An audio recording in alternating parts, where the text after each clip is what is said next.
Friends আজি query বুলি কয় দৌল মহোৎসৱৰ আজি শেষৰটো দিন আৰু এই শেষৰটো দিন কুৱেৰী বা ফাকুৱা উৎসৱ গতিকে এই শেষৰ দিনটোত বৰপেটা দৌল মহোৎসৱত বৰপেটা সত্ৰত কেনেধৰণে হয় মই দেখুৱাই আছোঁ এই ভিডিঅ'টোৰ জৰিয়তে তো হেপী হলি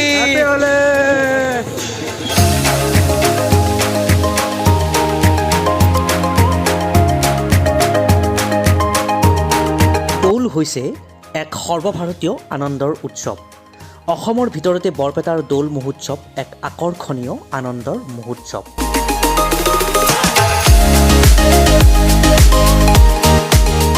এজনে আনজনৰ গালত সানি দিয়া ফাকুগুৰিত বিয়পি পৰে মৰম, বিশ্বাস আৰু আধ্যাত্মিকতাৰ বান্ধ।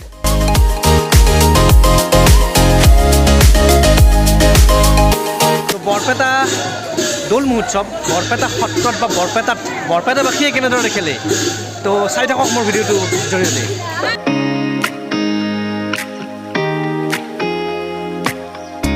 শ্ৰীকৃষ্ণৰ বৰ্ণনাৰে হোলী গীতৰ ধ্বনিৰে বৰপেটাৰ আকাশে বতাহে মাথো ৰঙৰ ফাকু উৰে।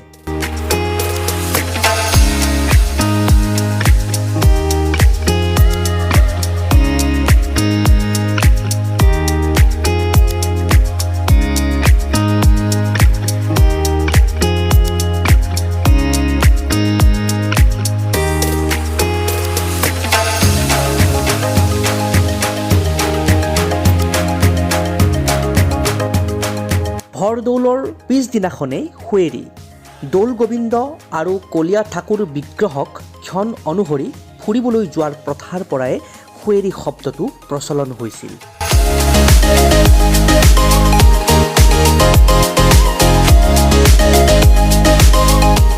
সুৱেৰীৰ দিনাখন নিৰ্দিষ্ট ক্ষণ অনুসৰি গোসাঁইৰ বিগ্ৰহক দোলাত উঠাই বৰপেটা সত্ৰৰ পৰা কলবাৰী সত্ৰলৈ নিয়া হয় হেকেটা খুৱাবলৈ।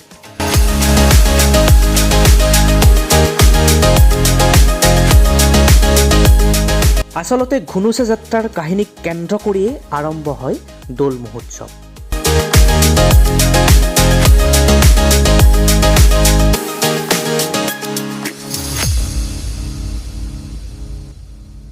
বিগ্ৰহৰ দোলা সত্ৰলৈ অহাৰ সময়তে নামঘৰৰ বাটচৰাতে 4ডাল ভলুকা বাঁহেৰে গোসাঁইক হেঙাৰ বন্ধা হয়।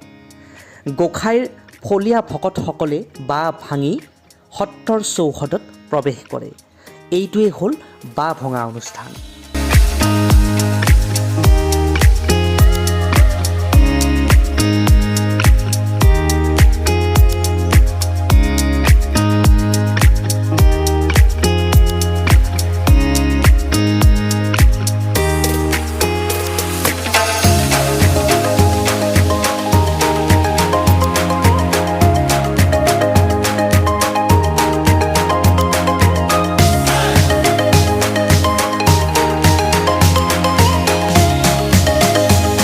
গোসাঁইক সত্ৰৰ চৌহদত 7 পাক ঘূৰোৱা হয়।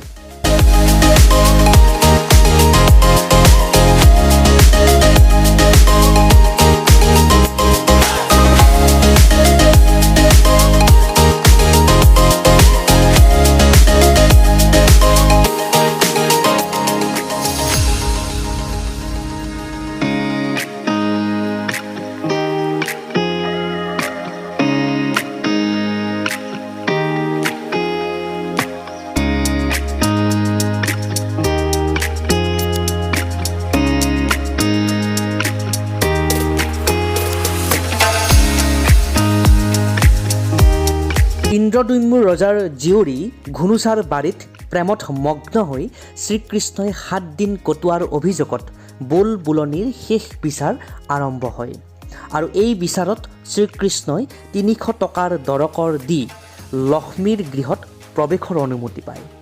তেতিয়াই গোসাঁইক মণিকূটৰ ভিতৰত প্ৰৱেশ ঘটোৱা হয় আৰু এইটোৱে বোল বোলনিৰ অনুষ্ঠান।